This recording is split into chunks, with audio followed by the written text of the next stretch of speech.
reporting on the games you love by people who love to game. The MMO Reporter Network. You're logging into your favorite game, grinding out some gear. A couple of points added to your stats, and you have a virtual beer.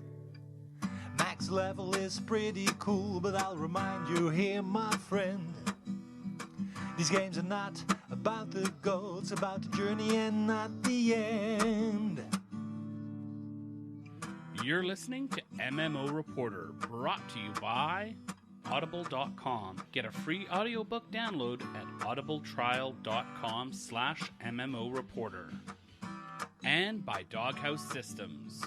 Choose your weapon with Doghouse Systems.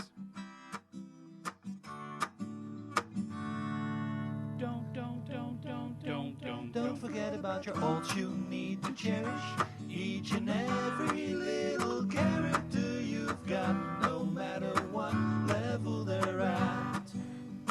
Don't forget about your ults. Hello, everyone, and welcome to another episode of MMO Reporter. This is episode 225.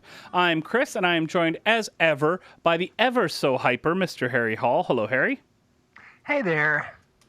And the effervescent, the wonderful Mr. at MMO Bill. Is it effervescent? Effervescent, and absolutely adorable, I must say. Oh, yeah. I think I invented a word, an everfescent. Everpheasant? An everpheasant. It's the end boss of the new dungeon in Guild Wars 2. Hey, guys. It's an awesome week this week of absolutely no news, but hey, have we got games to talk about in what we've been doing? So expect the first part of the show to be a little long because it's a lot of time. Half our listeners. You know what? What I hear the most of is people love that first chunk when we're talking about the games, what we've played, and all that sort of stuff. Well, you're in for a treat now. Exactly. So, Bill, why don't you start us off? I feel bad. I played twice as many games as I played last week. I played Skyforge. After all the chatter and talk and the upselling that you've been doing for Skyforge, especially for the PvP, Chris, I decided to install the beta and get started. And so I haven't done much yet. I've gone through the character creation. I've gone through the tutorial, and I'll come up with a more in-depth analysis of it later. But the vibe I'm getting from it right now is just weird. It's not bad. I don't hate Skyforge. I don't have a problem with it yet, but it's not. It's off. It's like it's just a little bit out of phase with reality. I don't have a problem with it. You know that feeling you get. Like Harry knows this feeling very well when you get up first thing in the morning, like first thing, and you're doing something, but you're not 100% sure what you're doing yet. That's how I feel when I'm playing Skyforge. Why do you think of me when you... Good morning, Harry. Do I come across like I don't know what I'm doing when I'm getting up at 6 for you guys? Thanks for that underhanded comment. I'm empathetic. I could feel your feelings through the internet.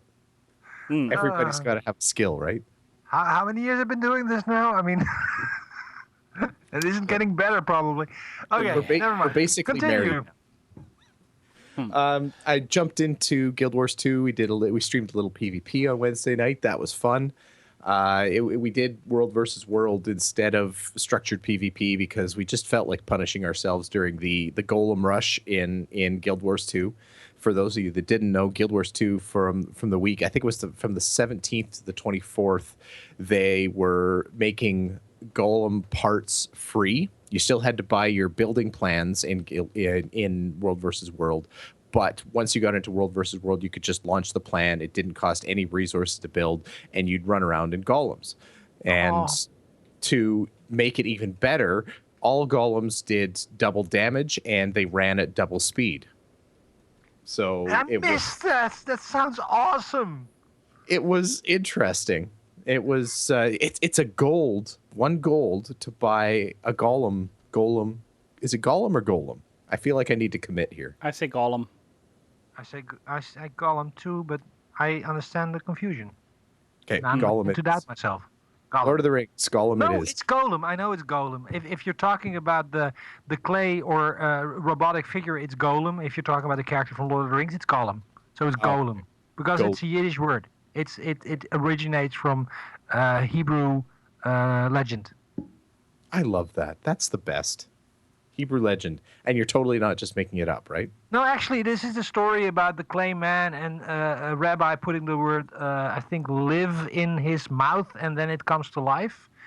And the way that the golem was finally killed was by briefly removing the little piece of paper and changing one letter, and the word changed to death. I don't know Hebrew, so I don't know how that works, but it apparently did. And then, and then the golem died because it was. I know this from a book about robots that I read when I was back in the 80s, and then years later I saw an actual Simpsons episode, Treehouse of Horrors, that parodies the story with an actual golem. So it's Golem. Because of that awesome story, I'm just gonna stick with Golem the rest of the show. You've inspired me, Harry. It's not even just a nugget of trivia. It's like the random insertion of a perfectly relevant piece. So I guess you can't call it random, but brilliant. Thank you. I guess it was brilliant. Yep, I call it. It's a skill. You can't digress like that. People, you don't just digress like that. That takes ability.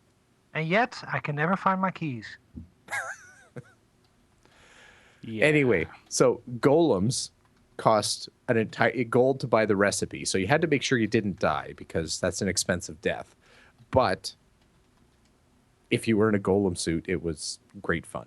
So Golem Week in Guild Wars 2, hopefully it comes back. Yeah, although it was total keep trading night. And that was less fun because there was no fighting. It was just, let's go tromp to here and we'll kick this keep. And it was a disaster. The Zergs that were running around would politely avoid each other just so they could keep their capture train going and hitting objectives and everything. There was no PvP. It was a sad night for that, but it was hilarious to just watch the golems run around and occasionally pick off this one poor soul who was scouting or something like that. So, yeah. I wasn't overly impressed. Anyway, speaking of Guild Wars 2, just because it didn't quite make the news this week, they announced the Elementalist Elite spec that's going into Heart of Thorns. The Elite spec is going to be called the Tempest. All those details, we'll have it in the show notes, and we'll have it, it's up on the Guild Wars 2 website. Basically, the Tempest is a regular Elementalist that is overcharging their elemental powers, and they have some extra effects that go on top of that. So it's so far the most underwhelming elite spec that I've seen, but if you're an elementalist, it's probably, if you already like being an elementalist, it's just being more elemental. So that's probably good. Yeah. I mean, there's some interesting mechanics to it, locking you out of a particular element for a while, et cetera, but yeah. It'll be cool. It like I said, if you like being an elementalist, it'll be great for you. And then on top of that, I daydreamed about playing Crowfall. Chris and I and our buddy Matt got together and we put a little podcast together actually about Crowfall, calling it, surprisingly enough, Crowfall Reporter. This week we touched on the new class details they've got out for the Confessor, which is super short. Imagine a guy throwing fire at everything. And a Legionnaire is, it's a centaur. Big, fat, ugly, stinky centaur. It's cool. Yep. It's so stinky. Check it out, Crowfall Reporter. And you can also check out, we'll have some links to the actual Crowfall articles if you want. Really getting excited about Crowfall, though. This is a game it was intriguing when I first come across it, and the more resources I see, the more I hear J. Todd Coleman really selling the idea of the game. He's at least selling well the notion that he loves this game and he wants to do nothing more than sell it. So make it. At the very least, he's a brilliant actor. So just for that, it's enough for me to be excited about Crowfall. So that's been pretty much my week. How about you, Harry? What kind of excitement have you gotten up to? Well, actually, excitement isn't the word, except for Persona 4, which I'm almost through. The last time we spoke, I was, I think, 50 or 45 hours in, and I thought I I thought I was almost there. I'm currently at 71 hours played. Wow. And it does feel like there is some kind of finale brewing because a lot of plot twists happened and stuff just got real. And I'm just using the word stuff to keep our clean tag. It's it's one of the best RPGs I've ever played. It's way up there with Xenogears, which was another one of my favorites console game. I just downloaded and played a little bit of Journey. Journey is a game on the PlayStation 4 and PlayStation 3. I never played it. Apparently, this was this big indie revelation of traveling through the desert, solving some mild puzzles, and it's a very weird experience, but it's beautiful. It's like walking through a piece of modern art, or kind of a.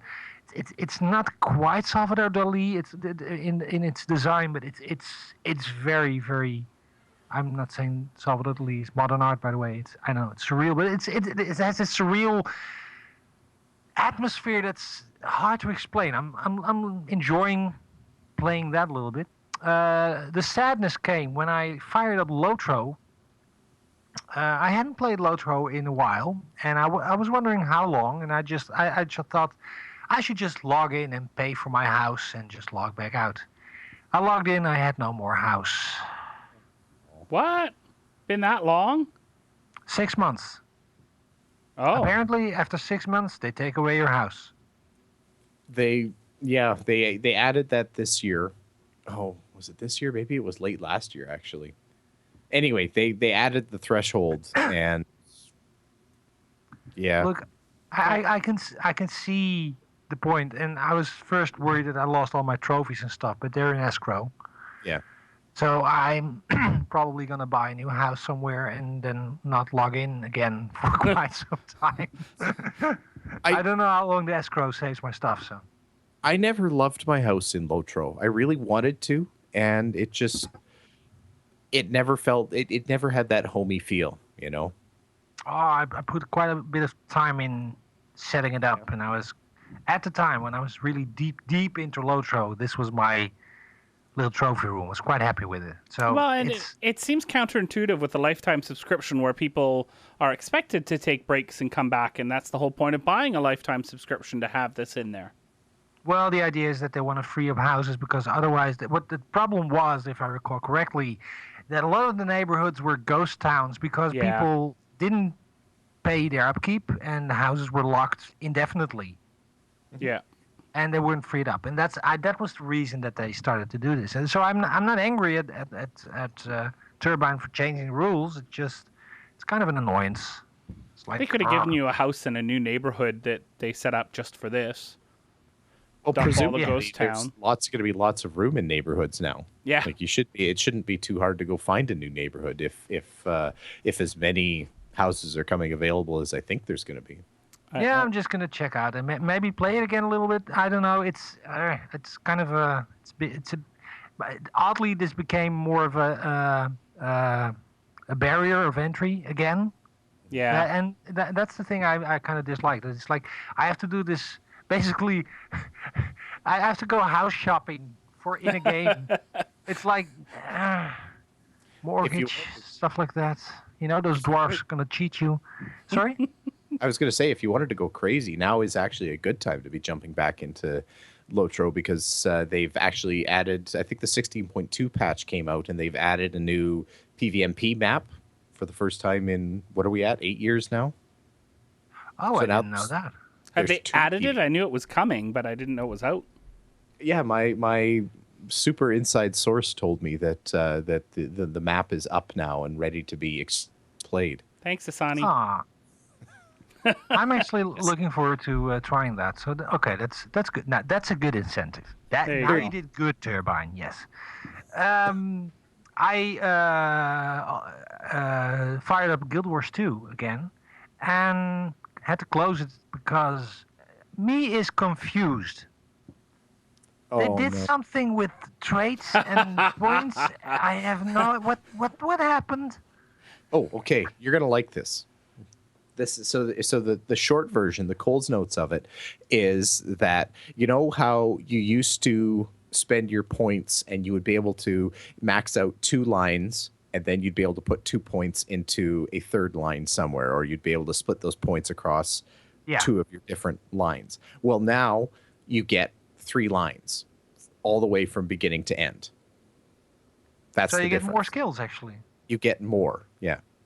So you can actually complete, once you get to level 80, you'll have earned enough. They've changed skill points into what they call hero points now.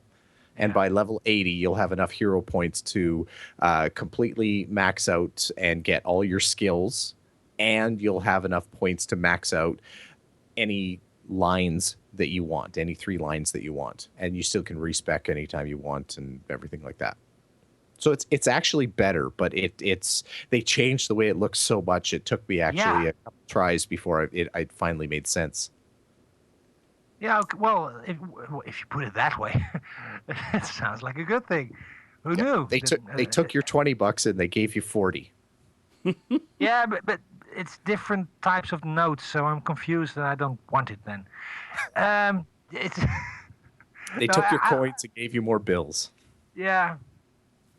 Nobody wants more bills. You I'm said no that bills. on purpose, didn't you? I wish one I'd is said quite enough, thank you. Loyal Lab says they just had the update on Monday in the chat room. For what? Lotro. Lotro? Yeah, sorry. Alright. Going back to Lotro. Well, I patched up, so I might check it out later today. I've given myself a day off on Friday today, so doing some gaming. I finished a lot of articles and deadlines and all kinds of administrative stuff, so I'm actually free today. Yay! But back to the list. So Guild Wars 2, I was actually thoroughly confused and didn't feel like puzzling it out. So thanks for helping me get that build. So I'm trying that next time I'm logging in. I'm finally finished with the Elder Scrolls Online. When I say finished, I mean I'm done playing it for my review, and I was not impressed.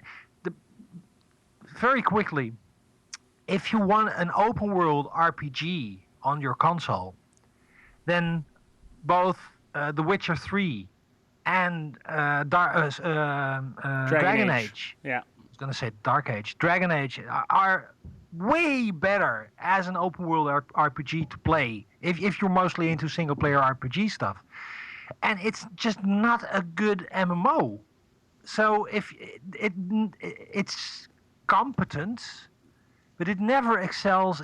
And I finally discovered the one thing that put it up, that really switched it off for me in my mind. There's this puzzle, not even that far in, for one of the character factions, where you are asked to go to an area, and there are columns of light.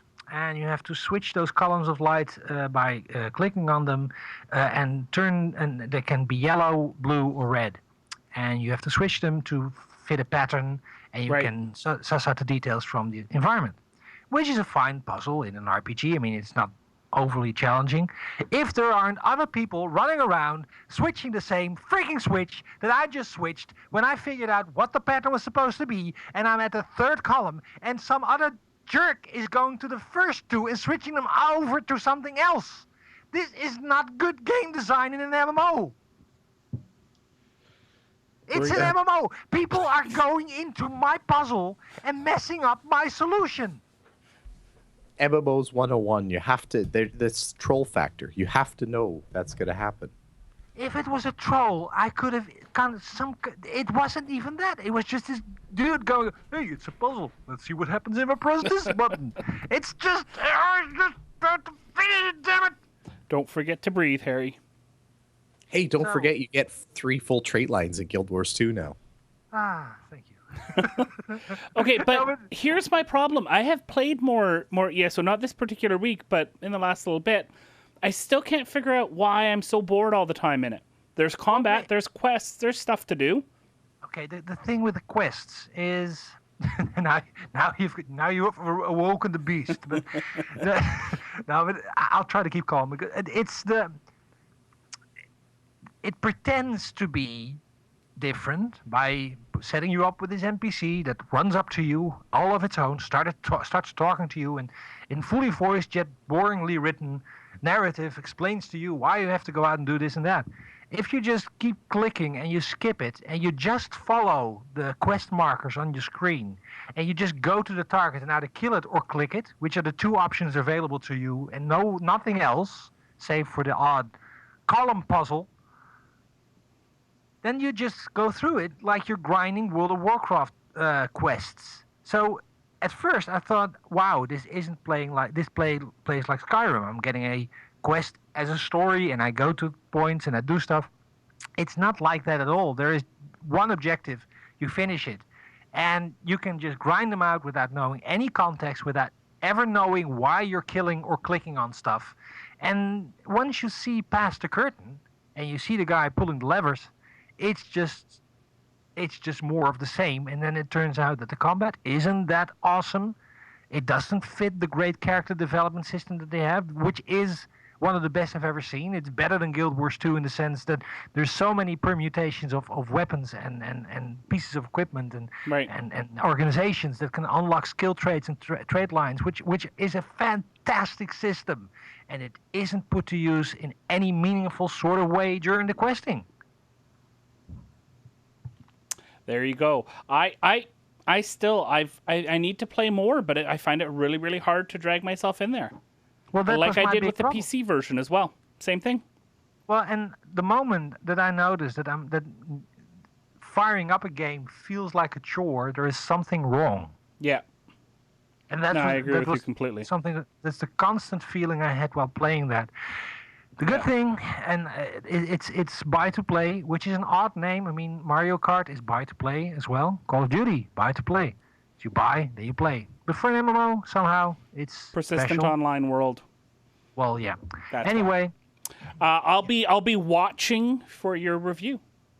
Well, it's in Dutch, so I'll be watching for your review. Totally unrelated. I've been fiddling around with RPG Maker. Oh gosh, you son of a gun. You didn't want to say gun. I didn't at all.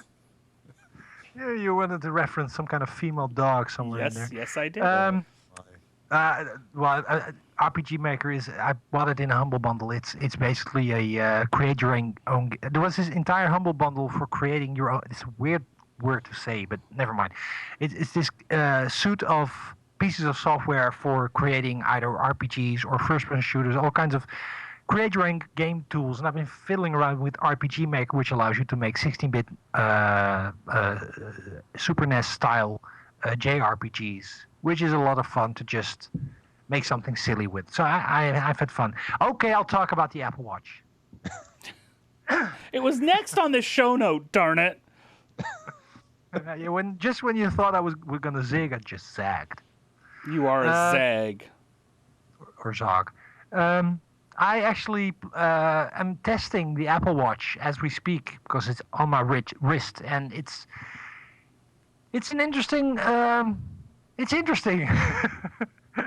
I've been struggling with the pains of a broken toe, and that kept me from exercising, which is something that was this year has been the year of me getting in shape. Fortunately, just about yesterday, I was able to take a walk again, and I'm using the Apple Watch to see how many calories I burned, and it measures your heart rate, and it keeps track of things like, do you stand enough every day, because standing up is better than sitting down. It's all kinds of health benefits. And I'm wearing this, and I'm looking at the notifications coming in for news and email, and I'm thinking, it's cool, but is this $500 necessary in my life? Well, I can no. Look, it looks gorgeous. It has a great screen, which isn't that legible in bright sunlight, by the way, but that's weird for a watch. It is cool. It is very well designed. It has a very nice set of features, but it is so much a luxury. The case can be made for an iPad that if you want something portable and easy to use, and it's easier than a laptop. It fills a specific niche if you want to do computer stuff done, get stuff done. It has a function that can be explained to somebody. An Right. iPhone, a smartphone is the same thing. It is more than it's. You're not buying a phone. You're buying a pocket computer that keeps. It has a function. It plays games. It helps you organize. It does stuff.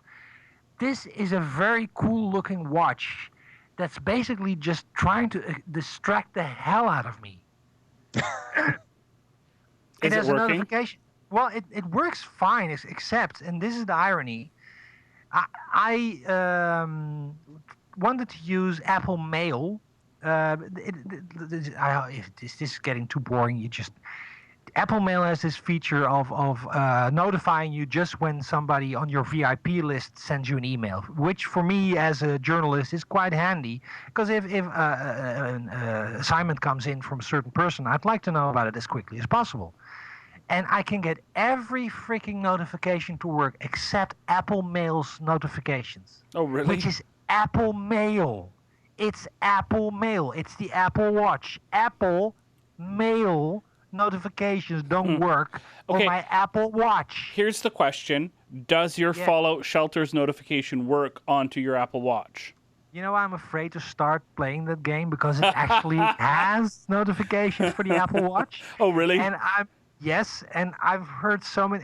There's this other podcast I listen to called Idle Thumbs, and I've heard about one guy who's basically maxed out his vault and has the maximum number of people there. And he was telling on the podcast, which was listen to Idle Thumbs. It's one of the greatest podcasts ever, except this one, obviously, and Yes, Game of Bites. course. Game Bites even better. Dutch podcast. Hey, no. Sorry, I thought I heard you wrong. You said Gamer Bite. You meant this one's better, right? Yeah, absolutely. Okay, good. I didn't. But It's better at being English. yes, this is the best English podcast. Anyway, There we go. this guy had his vault maxed out and came to the point that he was actually lamenting the fact that women were getting pregnant while the vault was at its maximum. And he had this awkward conversation with his co-host, like, I have to either kill somebody in the vault or kill the woman. That's so horrible. Yeah, that's horrible. But it's hilarious that the game is presenting you with these kinds of choices at a certain point. If I'm thinking about it, it's very much in the Fallout line of reasoning. Oh, yes. So completely. So, yeah. Anyway, so that's been my journey. How about yours, Chris? Well, I'm going to go backwards on my list since you have also jumped around your list of things that you have done. I'm going to start with Rocket League. That is the PlayStation Plus game, one of the PlayStation Plus games this month. I have downloaded that. Oh my gosh, it's fun. And I have had my son, one of my sons, has been asking me for a long time, Dad, I want to record with you. I want to be an MMO reporter. I'm like, okay, first of all, adorable, right, Bill?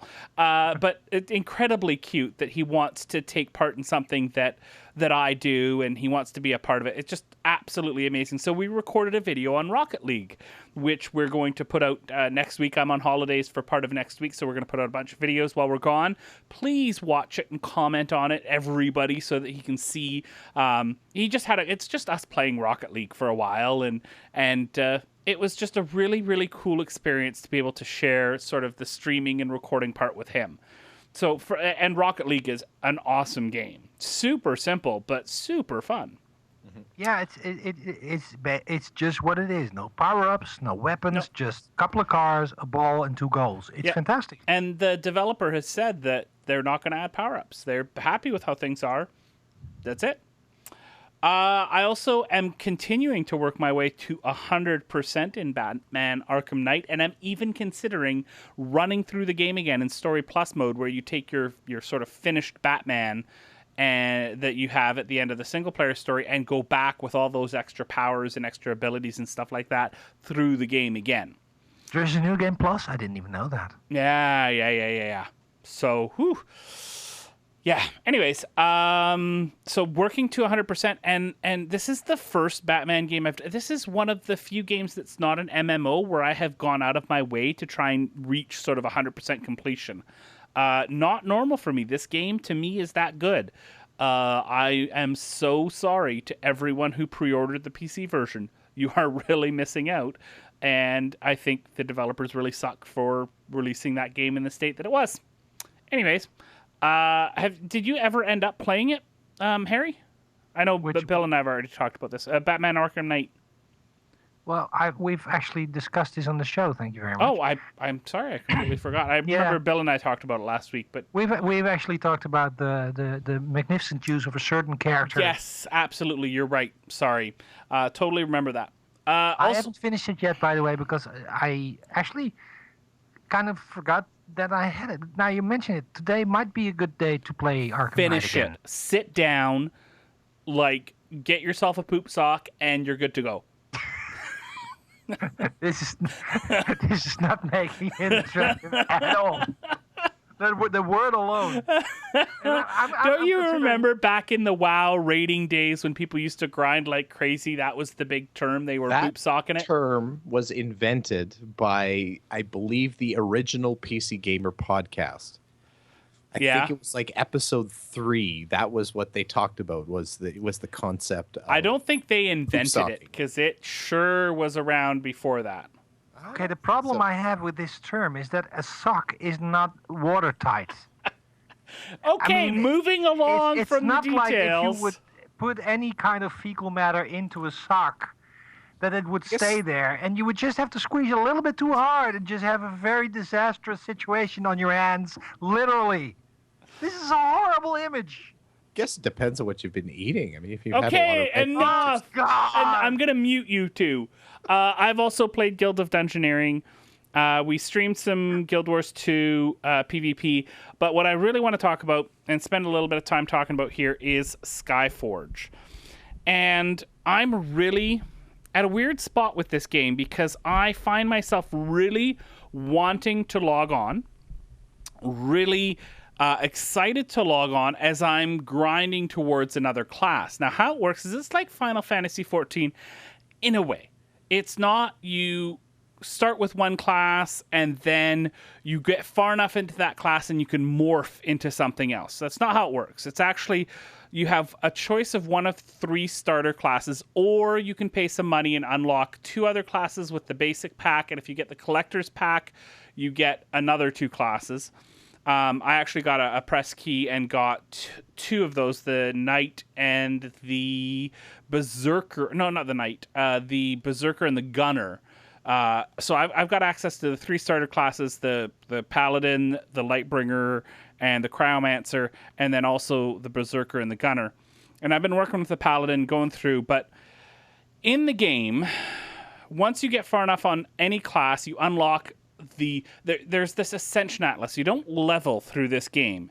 You gain resources in-game, which you then spend on your Ascension Atlas, which is basically your way of improving your character. You spend points in that. You spend the resources that you have from doing stuff in-game on that Ascension Atlas, which then progresses you.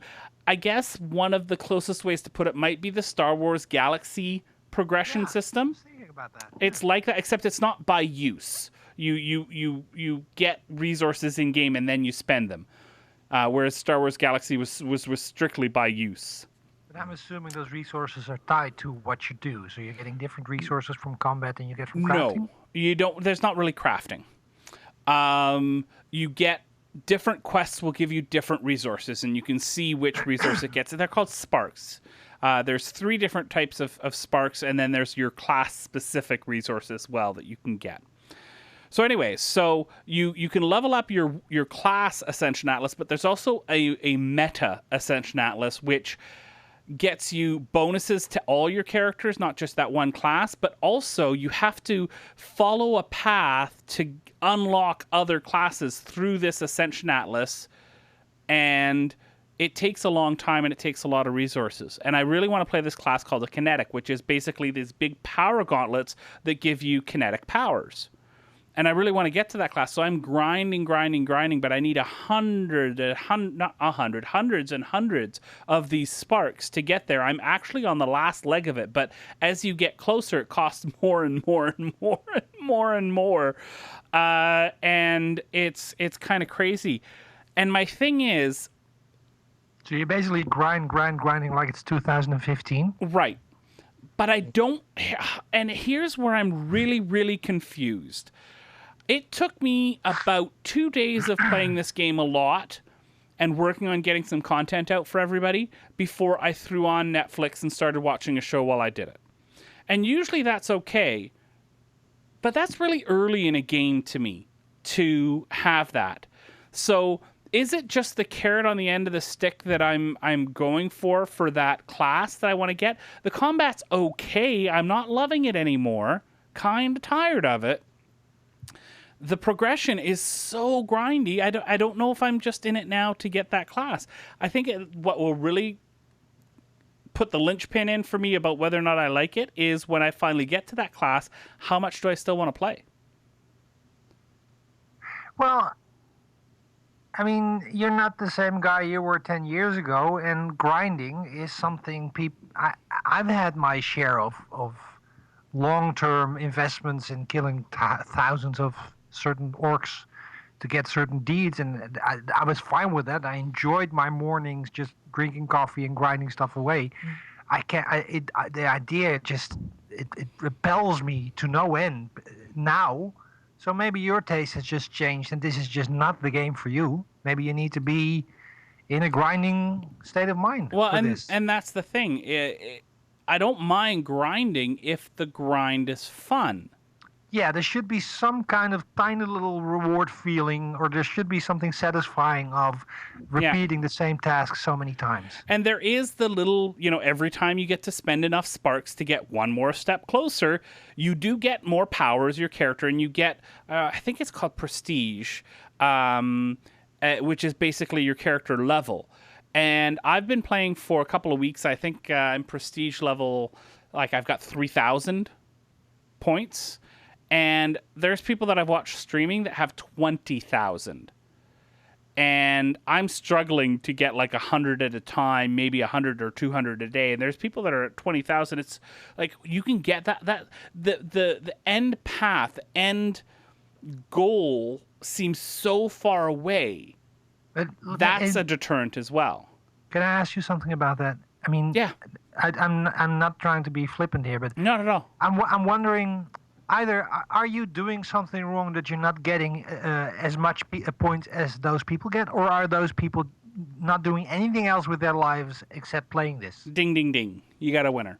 I've seen most of the people in the Pantheon that I'm in are around my level or lower. So it's not like it's just the fact that it's not that they are so far. It's that the road is so far. That is a long distance to get. And they're not even talking like they're at the point where they're at endgame, right? Where they can do all the cool endgame stuff. Because there is that switch once you hit quote-unquote endgame where you get to do different stuff.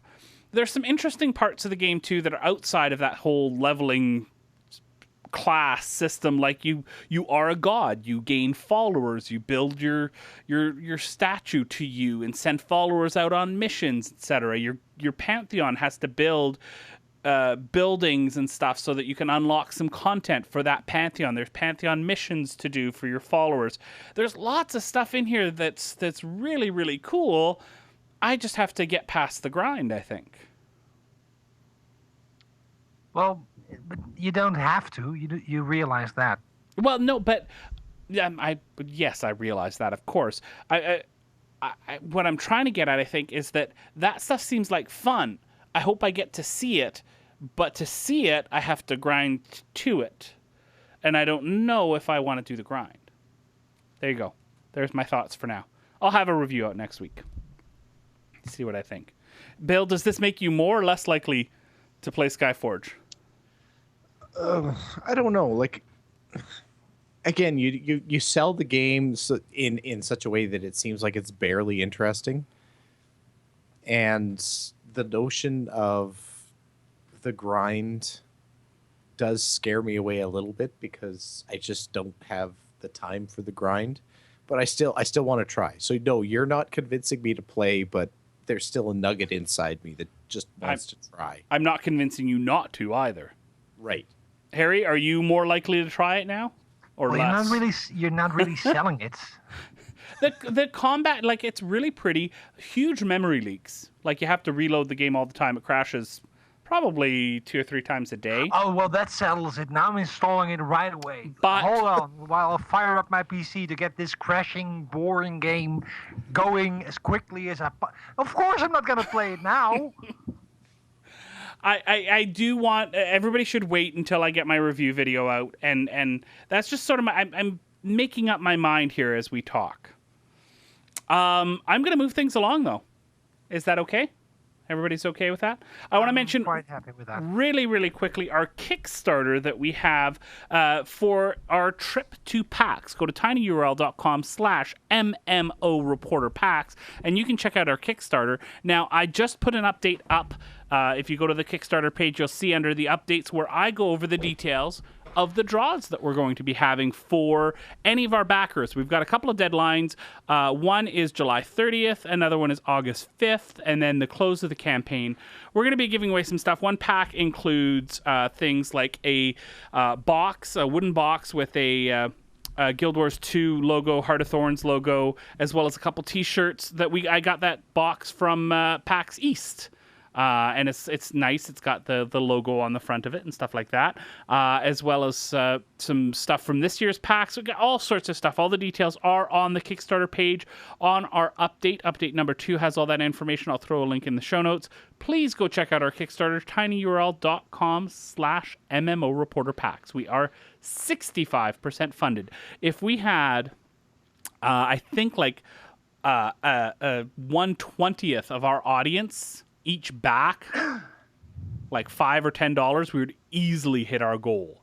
Yeah, we really appreciate everyone who's backed so far. Let's move things along to the news.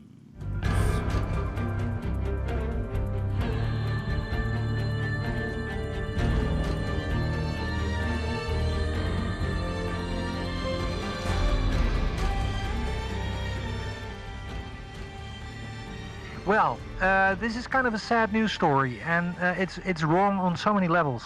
John Smedley is the founder of Variant Studios, which turned into SOE, Sony Online Entertainment, which finally turned into Daybreak.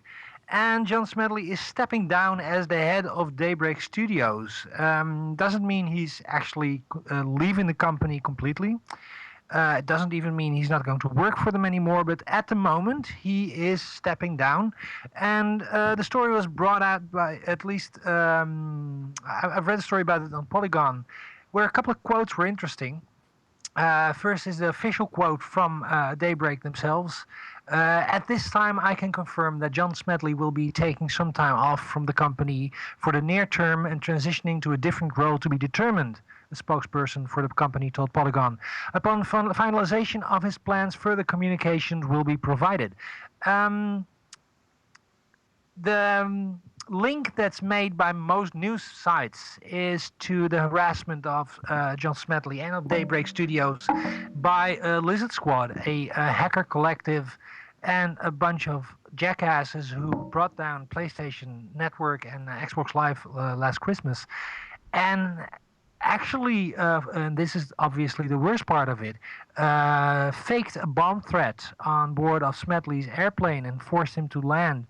And even worse, swatted him. And swatting is a term I had to look up because I wasn't familiar with this. Falsely claiming that somebody is holding somebody hostage. So the SWAT team will go to their house and basically bust in and try to solve a fake hostage crisis, with the result that somebody is just sitting at home and all of a sudden whole hell breaks loose and all kinds of people in battle armor are entering your house. And that's something that's been done several times to John Smedley and his family, which is a horrible, horrible way of harassing somebody.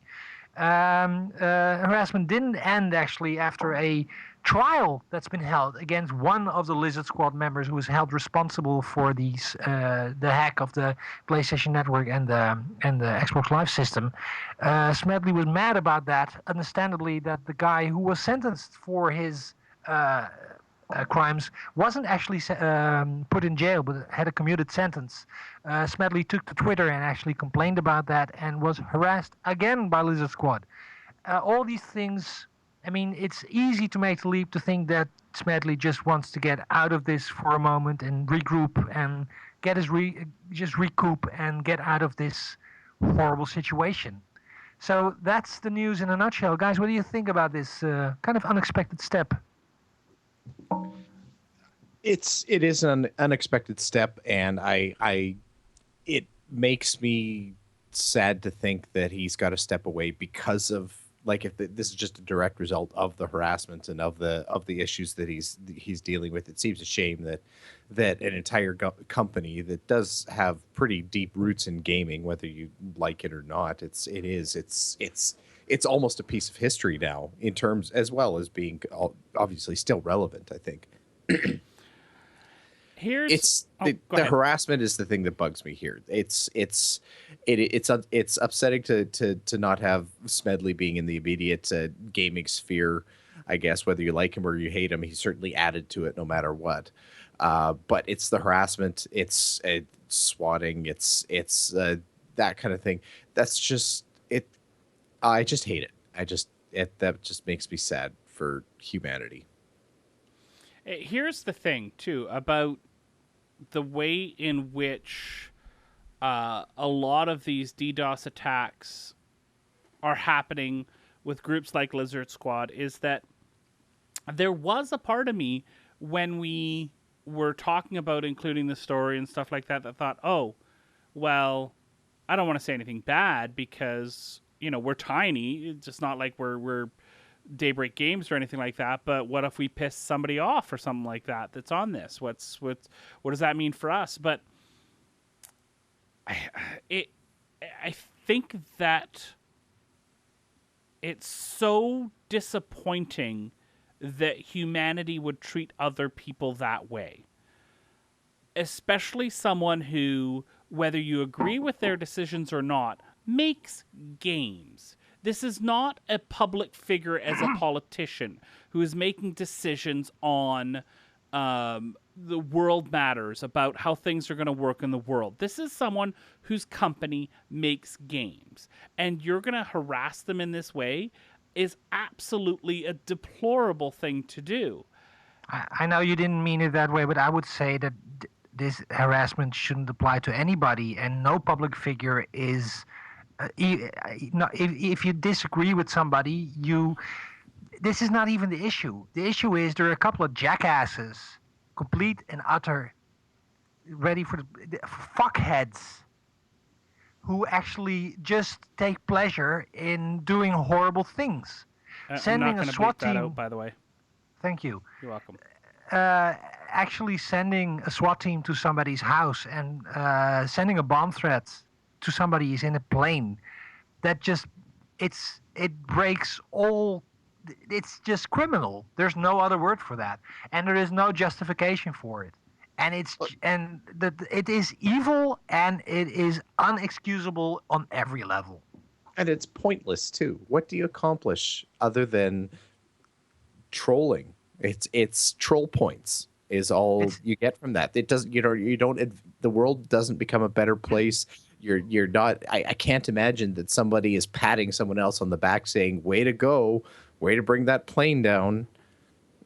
But no, there's nothing good about it. Well, the problem is that these people, and there's unfortunately more people like that, not even on the same level. I mean, Gamergate comes to mind, where even the mere mention of being critical of Gamergate's not so lofty goals, or even any methods they use. Let's put it this way. I complained that Gamergate shouldn't harass people. The result was a barrage on Twitter that lasted for hours with hundreds of messages harassing me to tell me to shut up because Gamergate doesn't harass people. Yeah. I'm serious. I'm not making fun. This is what actually happened.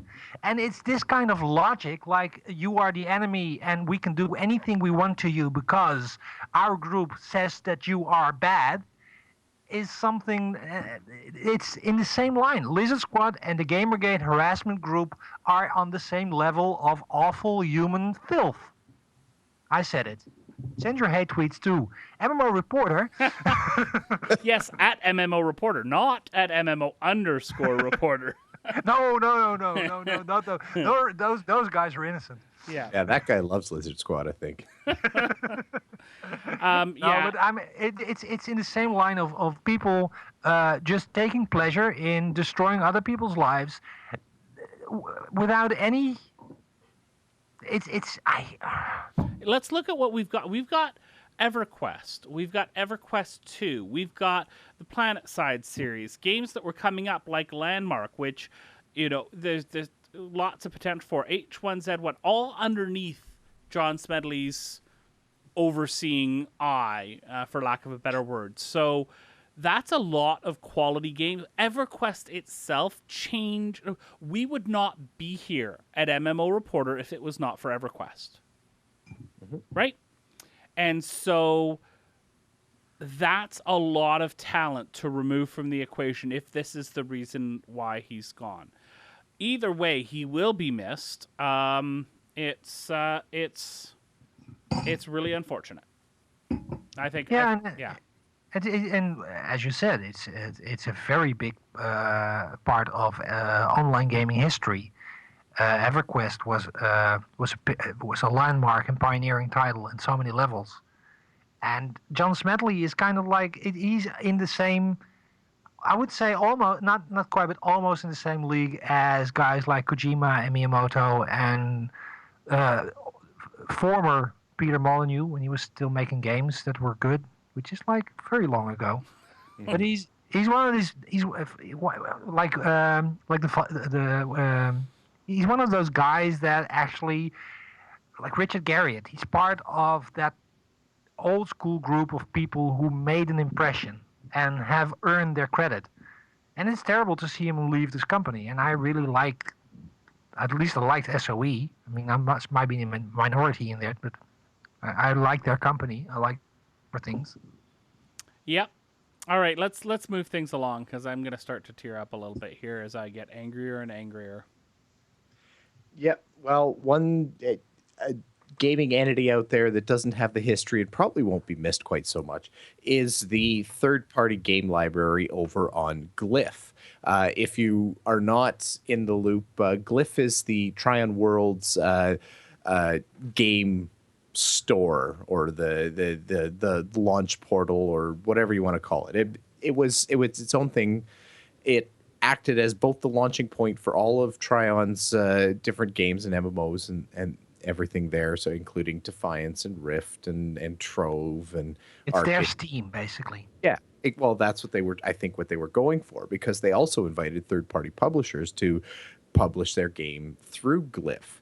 Well, that's ending. The only games that you'll find on Glyph now are Trion games. Now, they have covered themselves. If you have bought non-Trion games through the Glyph store, you're still going to have access to those games through Glyph. That's not going to change, but you're not going to be able to go in and buy those games anymore. If you own games through Glyph that you're scared about the service is going to survive or keep your game around for you, you can port anything you've bought through Glyph over to Steam. So you've got the opportunity to make that migration and everything. So it's not the horrible DRM story that we sometimes hear where people buy things and the service just disappears, but it happened. So it seems obviously that Trion tried to be the next Steam or tried to play in that game, didn't quite make it, and are going back to just being their own little launcher now. What do you think? Well, first of all, what do you think? If you were hunting for any third-party games, any games period, is Glyph even 20th place on your list of where you would look? I No. wasn't aware that they were selling other games than their own until the moment you actually mentioned them here. So there you go. That's I'm kind of. not even kidding. I did not know that Trion was publishing games from other people. I know Chris knew, but that's Yeah. so. Now I'm trying to understand how they're doing this. Okay. You got it now? Good. No, it's just really weird because if Take your time, Chris. looking at how Elite Dangerous did it with their Steam keys, somebody has to bite the bullet every time a Steam key is used, whether it's the developer, publisher, or Steam. Somebody has to pay somewhere along the line for that key. Well, not Steam, but So are the developers giving out Steam keys? Is Trion eating the cost of doing that? The other thing too is they've got things that how automatic it is, I just don't get. And maybe I'm just dumb and old, and people can comment in the comments of this show about how old and dumb I am, but it just seems really weird. It is a bit weird, and I have a feeling this is what you call a write down. This is Trion coming in and saying, "Yep, this didn't work. We're going to eat some money here." And this will go on to their financial report as a tried and failed and a loss, and their stock price will reflect this. They're publicly traded, right? No. No? Oh, No. there you go. Can't even say that's going to happen. So No. I don't know, but somebody's going to pay for it. If I had to guess, I'd say it's probably Trion. Yeah. Now, That are some very pissed off developers. this comes up on a topic that was actually in the chat room for the Skyforge stream I was doing the other day. Somebody asked if it was just a download of the game or if it had its own installer / patcher. Little wrapper. And yeah, Skyforge, you got to get the my.com wrapper for it, the little download thing. You've got to have Glyph for this. You've got the Blizzard launcher. You've got the freaking everything has its own freaking launcher thing. Could we just start the game, please? Well, and this is sort of what I wanted to talk about too. Is it a good thing? Like if we've got a failed game store here, or an online store or something like that. I'm going to call it failed. If you don't think it did, whatever, tell me. It's failed. Please tell me. I agree. We've got a failed game store here. It was a kind of a half effort at best to begin with. Anyway, I think they obviously didn't push it. They didn't. It certainly didn't make the news in the Netherlands anywhere, so that's fine. Is it better that the cruff kind of comes away? Because what's left in the market? We've got the big ones out there. Steam is obviously Steam. Everyone knows Steam. But you've still got the EA store. You've still got Good Old Games. You've still technically got Uplay. Yeah, technically. These are things that exist, but they're also still their own niche. EA sells EA games, believe it or not. Good Old Games is a little bit more focused on Good old games. not new. They've started to release had a few new releases there, but that's definitely outside the norm for them. Uplay is Uplay. I would say Good Old Games is the only one that's actually differentiated itself by putting up the nostalgia card and mainly focusing on that. So a little bit of an outlier there. They sort of stick with what they're good with, and that's fine, but it's still a focus. None of these there's certainly nothing out there that's going head to head with Steam to say, hey, I'm going to eat your lunch and I'm going to play in your yard and we're going to compete. So on the one hand, that's a really good thing because you know what, if you have a default, if you're looking for a game, there's one place to look and you're probably going to find it, and it's going to be on Steam. The downside, though, it's not a very competitive environment. Like can Steam continue to thrive? Like I feel like they're kind of thriving and developing and really growing as a company, as a game distributor, out of goodwill, because there's no competitive reason for them to add the things or do the experiments that they're doing. Well, if I may, because there are some very interesting parallels to the discussion of the App Store for Apple and the Google Play Store on the Android devices. That you have basically with Steam almost a walled garden that's arising, and everybody that's on the PC and is gaming is in some way pointed to Steam at some point during their gaming life.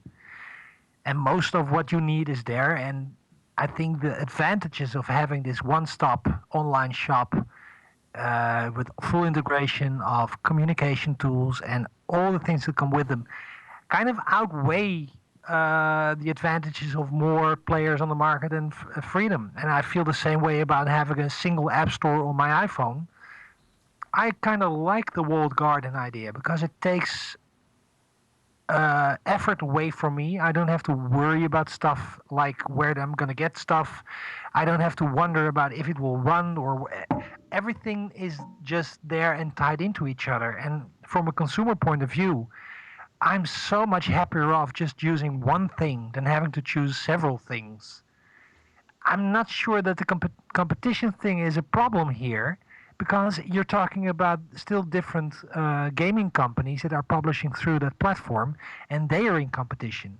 The fact that the platform itself is in the hands of Valve doesn't mean that gaming companies aren't going to compete over price or product or services. It's just like the platform itself, the publishing platform is only what's the word, monopoly, one monopoly. Yeah. But it doesn't mean that there's no competition anymore.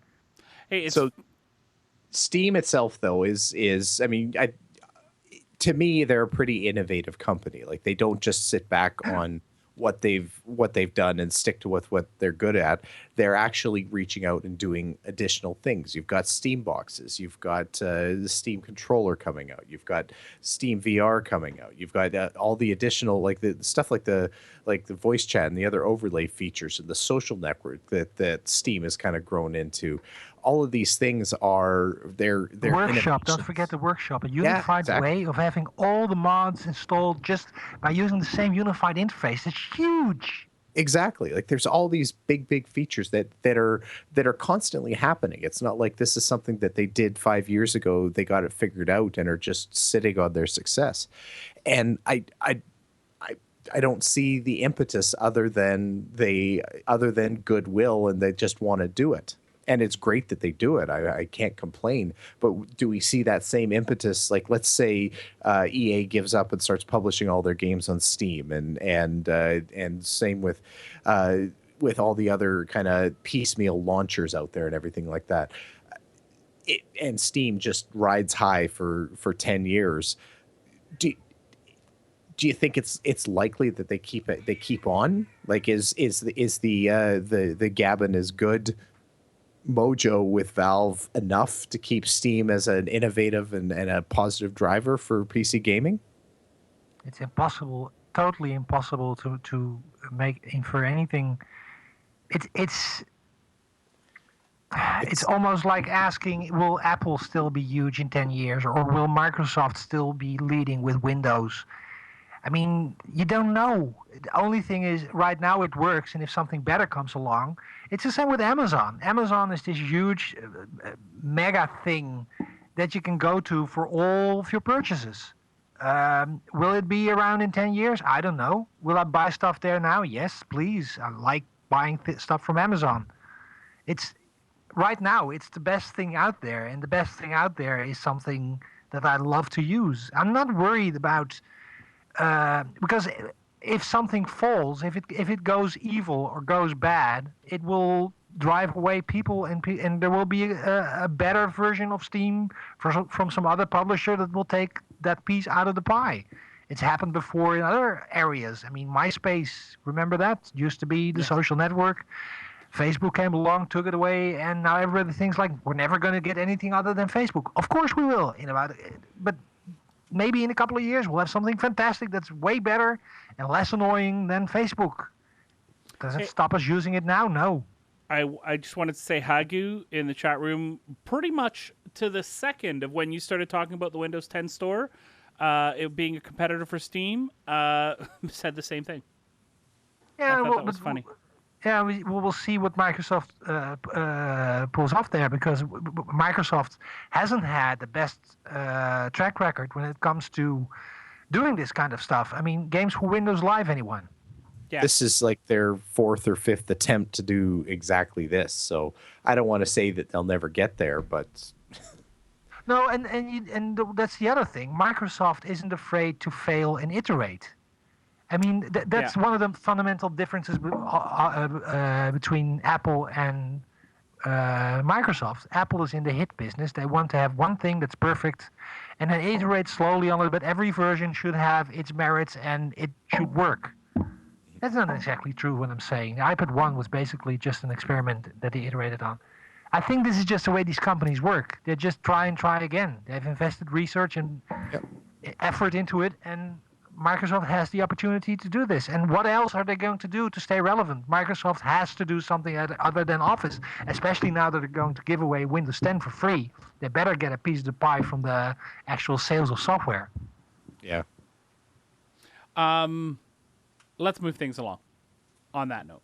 We're going to talk about our sponsors real quick before we get to the end. A couple of stories of the show. Audible, go to audiblepodcast.com/MMO Reporter, and you can check out Audible and its great service, a monthly subscription, and you can get a free audiobook.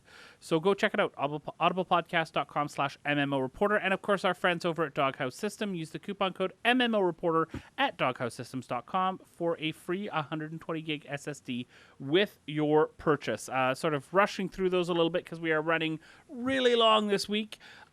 Just a few quick mention stories this week. First of all, Wildstar is getting a stat revamp. I think it's a good thing. We have a link in the show notes. If you were ever a Wildstar player and you were annoyed with the stats, they have, well, they're doing away with a lot of the confusion and adding this great new confusion.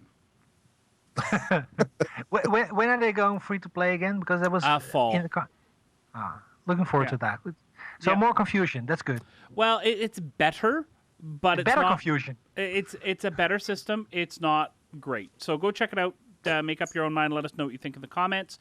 Weatherstock is happening this weekend, 24th and 25th. This is the first year in a few years we're not going to be able to cover it. Just too much going on in the MMO Reporter world. So we're really sorry that we're not going to be able to make it there, but you should all go check it out. And Bill, I know you have some thoughts on the new Hearthstone expansion. I'll jump over and show everyone what this fantastic new video looks like while you talk about it a little bit. Well, I was thinking that, Summer Doldrums, it's going to be great. We can talk about an expansion for a super popular game. This is going to be really interesting. There's nothing to this expansion. They're calling it an expansion, and they've got a bunch of new cards and a new tabletop. But that's what an expansion is in the collectible card game, at least in the real world. It's just a new series of cards. There's going to be some new mechanics in those series of cards, so you can look at that. They've done something different. Their first expansion was actual new game modes. Mm-hmm. And then their second content update, they didn't call it an expansion, but it also had some stuff that you could unlock and play through and stuff with the Blackrock Depths. Mm-hmm. Now, this second expansion, they're all calling it an expansion. It's got more cards than Blackrock Depths, but it doesn't have the new game wings, like the single-player stuff, like the other expansions had. So they're really playing around with what they're calling what. Expansions, content update, etc. It's quite confusing because this is not the same stuff that was in the first expansion. It's closer to the first content update was closer to the first expansion than the second expansion is to the first expansion. How's that? I thought yes. So. Let's play just a second of the song, though, because like everything that Blizzard does, and they do it well, it sounds pretty cool. From east to west, heroes are set, seeking glory in the greatest of events. There are knights on noble steeds, those who will bring All right, them to their there you go. We'll have a link in the show notes so you can listen to the whole thing. Oh, that's so Broadway. I know. That. I love Broadway. I love that. Yeah. Yep. So I actually didn't buy the last content update. I didn't spend any money on it. I just don't play enough Hearthstone to make it worth my while. And I really, really suck at the single-player stuff. I haven't even gotten through all the heroic versions of the first one, so I passed. I still play Hearthstone, especially on my iPad. So Yeah, but it's just you. Have you tried it on? Do you have an iPhone, by the way? I don't know. I do. I've tried it on my iPhone as well. Yeah, I've got a 6 Plus. Oh, you actually have the big one. Yeah, that's true. But I have it installed. I haven't even played the iPhone version. Oh, really? Curious if no, I've played it on the iPad. I was like, why would I play this on the small screen if I have a big screen? And that's a problem. Like, this would be really good if I had my phone on a bus. I didn't have an iPad, and I wanted to play Hearthstone. As I was, I used to have an hour-and-a-half bus ride to school when I lived in the furthest part of town when I was going to university. So totally perfect time for that, right? But the way my life is now, maybe if I want to sneak a quick game of Hearthstone in when I'm sitting watching a show with my wife that I'm not particularly interested in, don't tell her. And I might play a quick game on my phone, but other than that, it's on the iPad, almost exclusively, not even on the computer. So there you go. There is the quick mentions. We have a comment, Harry. We have I'd like to commentary. Comment. It is a commentary, as well as a commentary. Although some might call it a tome, a War and Peace level novel here that we're looking crap! I can see that now. Encyclopedic, if you will. It actually it has links. Oh wait, those are just hashtags. Yeah. I was like thinking, is this actually annotated? Does it have like little footnotes and So citation needed? Let me pull a couple of quotes here from you for you so that you understand the gist of it. And this is definitely worth a read for anyone who disagreed with us, yelled at the screen, shouted in their car as we were talking about Star Citizen a few weeks ago. Ken from Chicago says, finally, I disagree that CIG is being shady with the concept of sales in the wake of the FPS delay. If they really wanted to be shady, they could have announced the concept sale after announcing the indefinite delay of the FPS module, which, by the way, is coming out really soon. Yeah. However, I think people of goodwill can disagree. I'd like to attribute this more as a mistake than malice aforethought and getting caught up in a rant that you misspeak. And he's focusing on the word shady and us using that word to describe what Robert Space Industry was doing with the sales here. And I think that for me, and I'll speak first here, Harry, because I read through the whole thing. I don't think you had a chance to yet. I think that for me, I do stand by my comments. I do think that this is not the way that I would like to do business. But then again, if I had $80 million thrown at me, I might think a little bit differently. Maybe this is a way that they're thinking of keeping people interested in the game, keeping people connected to the game with disposable income. And we did do the devil's advocate thing where we said, well, nobody's forcing people to buy it. Nobody's making people spend $400 on a luxury liner. This isn't bad business practices, etc. And so try to bring up that point. Harry, what do you think? I've never claimed that Robert Space Industries is breaking the law or doing something unethical even. I'm just saying it's stupid to sell a ship that's fictional for a game that isn't out yet and we don't know if it's fun and then charge $400 for it. That's my point. Yeah. I want to play the game and I want to see a space game. And this is just a very odd thing that they're selling. And I'm not, and this is not shady in the sense of illegal, but it's weird, and I find it stupid to ask that much money for a ship that doesn't fly in real life and doesn't even fly yet in the game. And I wonder if anybody is still. You should be really drunk before you pull out your credit card and buy that for that amount of money. Yeah, I almost have an Apple Watch for that money. Yeah. And that tells you the time, and it tells you when to stand up, and it hey, I have a notification. Oh, it says I have 2 events today. Well, look at that. I have actually 2 events today. Doesn't tell me which events, but I'm Yeah. Apple Watch people. Are you done focusing on your watch now? It is. Hey, Harry. Are you ready? Yeah. Calm the F down. I wish I could put that as a notification sound. On my I'll send it to you. Can you make notification sounds like that? it's hello. I sent you that. It's my voice. No, but can you put that on the watch so that every time that somebody says something, you say Calm you can't the F down. You can't customize it. you can't? Unfortunately. Oh, well then that's opportunity lost. By the way, I didn't send you that. I sent you a musical version of that. Yes, you did. I Anyway. pulled that from a show. We digress. Yeah, we do digress. Yeah, so go check it out, everybody. I'd love to hear what other people think. I think I don't know. Maybe I just didn't give it enough time to sink in and thought. I read through the whole comment a couple times, but of course now I'm just not remembering what I was going to say about it. Yeah. Well prepared. Well prepared. Hey, I read the comment. How many times did you read it? Thank you. All right, let's move on. Harry. It He's was working on it. thank on you my very Kindle. much, Harry. On that note, why don't you kindly run us through the contact info? Me, but that's usually Bill's honor. Okay, I'll Yeah, try. but you didn't read the comment. That's true. You can contact us by going to either our website, MMOreporter.com, or send us an email at mmo.reporter@gmail.com. Like our Facebook page, which is facebook.com/MMOReporter. Tweet at MMO_reporter or at Harry Hall or at Leonor or at MMO Bill. Finally, well, not finally, voicemail. You can leave us a message, and it's been ages since somebody left us a message. So please do. And we don't mind the rude calls. We don't mind the heavy breathing because it's Chris's phone number.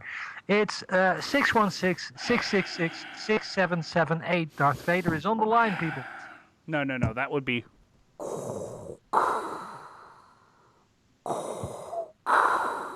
Thank you.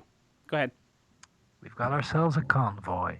YouTube.com/MMO Reporter Network is our YouTube channel where you can actually look at all the videos and Let's Plays that's been put up by the network and listen to the podcasts as well. And then finally, Patreon has a opportunity for you to support our show. And if you would like to do that and tip us with a couple of bucks here and there, you can go to patreon.com/MMO Reporter. And finally, I'm pretty sure Chris wants to mention the Kickstarter once again. So Chris, take it away. tinyurl.com/MMO Reporter packs. We are only $22 away from $2,000. Ladies and gentlemen, we need your help. Please go check it out. If you can support us in any way, if only a small percentage of our audience supported this Kickstarter, we would easily hit our goal. And we're at 65% right now. We'd love to be able to cover packs like we have in the past. And to do that, we need your help. Go check out our Kickstarter campaign, tinyurl.com/MMO Reporter packs. And check out Update 2. I've got all the draw information there so you can see what it is you have a chance to win on top of your backer rewards. We're having draws. The first one is by July 30th. So please go check it out. Harry, as always, an absolute pleasure recording with you. Thank you. It was fun to be here once again. And Bill, as always, quite significantly more than tolerable experience to record with you. Well, significantly. Did you check? Did you actually check the p-value on that? Because Math jokes. I do have to kind of pee. So and on that. on that note, hey, we've had a nice busy chat room tonight. Thanks for coming and hanging out, everybody. It's always fun when we are able to chat with all of you out there. Thanks to everyone who downloaded the podcast, watched it on YouTube, or enjoyed it on the site. We really appreciate it. We hope that you watch next week's show, but of course, most importantly, we hope to see you in game.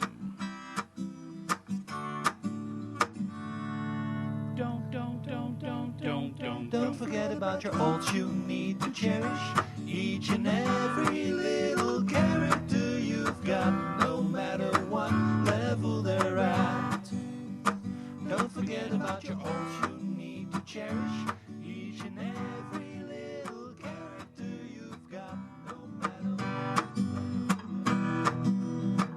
Thanks for watching the video, everybody. Don't forget to check out all the other podcasts at MMOReporter.com or by clicking on any of the links here. And please check out our Patreon campaign at patreon.com/MMOReporter. Thanks, everyone, and see you in game.